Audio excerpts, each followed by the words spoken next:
Hi, welcome to Nakshatra creation. இன்றைக்கி நம்ம ஜவ்வரிசி தேங்காய் பால் பாயாசம் எப்படி பண்ணலான்னு தான் பார்க்க போகிறோம். அதுக்கு நான் நைலான் ஜவ்வரிசி எடுத்துக்கிட்டேன். இதை நம்ம 1 கப் அளவுக்கு நான் எடுத்திருக்கேன். எந்த கப்பில் நீங்கள் அளந்துக்கிறீங்களோ அந்த கப்லேயே சுகரையும் நம்ம எடுத்துக்கணும். நான் இன்றைக்கி இந்த ஜவ்வரிசி எடுத்து நல்லா பாருங்கள், இந்த மாதிரி சின்ன சின்ன நைலான் ஜவ்வரிசியாக வாங்கிக்கோங்க. இதை நான் ஒரு பவுலில் போட்டு நல்லா ஒரு 2-3 தடவை நான் நல்லா வாஷ் பண்ணி எடுத்துக்கிட்டேன். ஏன்னா அதில் இருக்க அந்த தூசெல்லாம் போகணும்னா நம்ம ஒரு நல்லா வாஷ் பண்ணி எடுத்துக்கோங்க. இதை வாஷ் பண்ணி எடுத்துகிட்டு நம்ம ஒரு 1/4 மணி நேரம் ஊற வச்சிடலாம். அப்போ தான் அந்த பாயாசம் சாப்பிடும்போது அந்த ஜவ்வரிசி நல்லா வெந்திருக்கும். அதனால நான் 2 தடவை நல்லா வாஷ் பண்ணி எடுத்துகிட்டு இதை நம்ம ஒரு பிளேட் போட்டு ஒரு 1/4 மணி நேரம் ஊற வச்சிடலாம். பாருங்கள், இந்த அளவுக்கு நல்லா ஊறி இருக்குது. இதை நம்ம இப்போ எப்படி செய்யலாங்கிறத பார்க்கலாம். ஒரு கடாயில் நான் இன்றைக்கி ஒரு ஸ்பூன் அளவுக்கு நெய் சேர்த்துருக்கேன். இந்த நெய்யில் உங்களுக்கு என்னென்ன நட்ஸ் உங்கள்கிட்ட இருக்கோ அதெல்லாம் சேர்த்துக்கோங்க.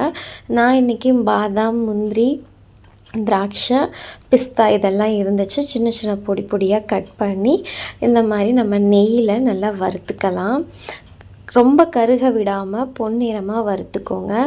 இதில் தான் நம்ம நல்லா ஜவ்வரிசி இதை நல்லா வறுத்துட்டு இதில் நம்ம எடுத்து வச்சிருந்த ஊற வச்சிருந்த ஜவ்வரிசியை அதோடு சேர்த்துக்கலாம். தண்ணியெல்லாம் வடிச்சிட்டு இந்த ஜவ்வரிசியை சேர்த்துக்கோங்க.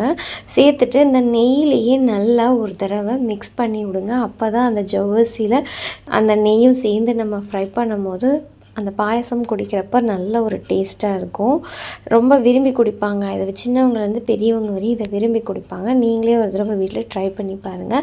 ஜவ்வரிசி நல்லா ஒரு 2 தடவை மிக்ஸ் பண்ணி விட்டுட்டு நான் கொஞ்சமாக தண்ணி சேர்த்துக்கிட்டேன். சேர்த்துட்டு இது நல்லா ஜவ்வரிசி வெந்து வரணும். ஒரு 2 நிமிஷம் இருந்தாலே போதும், நல்லா வெந்து வந்துடும். இதை நம்ம வணக்கிட்டு தண்ணி ஊற்றி ஒரு 2 நிமிஷம் விட்டுட்டு பாருங்கள், இந்தளவுக்கு நல்லா வெந்துடும். வெந்த உடனே நம்ம இதில் சேர்த்த போகிற இந்த இன்க்ரீடியண்ட்டை வச்சு தான் அதோடைய டேஸ்ட்டே வேறு மாதிரி இருக்கும். நான் இன்றைக்கி தேங்காய் பால் ஒரு தேங்காய் அளவுக்கு கட் பண்ணி நல்லா பால் எடுத்து வச்சுருக்கேன். அதை வெந்த ஜவ்வரிசியோடு சேர்த்து நல்லா ஒரு தடவை மிக்ஸ் பண்ணிக்கலாம்.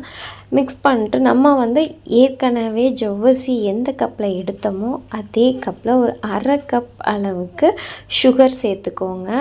இந்த சுகரையும் இதோட இந்த பால் நல்லா தேங்காய் பால்லாம் சேர்த்து மிக்ஸ் பண்ணதுக்கப்புறமா அந்த சுகரையும் அதோடு சேர்த்து நல்லா ஒரு தடவை மிக்ஸ் பண்ணி விடுங்க. அந்த சுகர் கரைஞ்ச உடனே நம்ம இதில் பார்த்திங்கன்னா நான் இன்றைக்கி ஃபுட் கலர் தான் சேர்த்துருக்கேன். உங்களுக்கு அதில் ஃபுட் கலர் சேர்த்த விருப்பம் இல்லை அப்படின்னா நீங்கள் டைரெக்டாக அப்படியே கொடுக்கலாம்.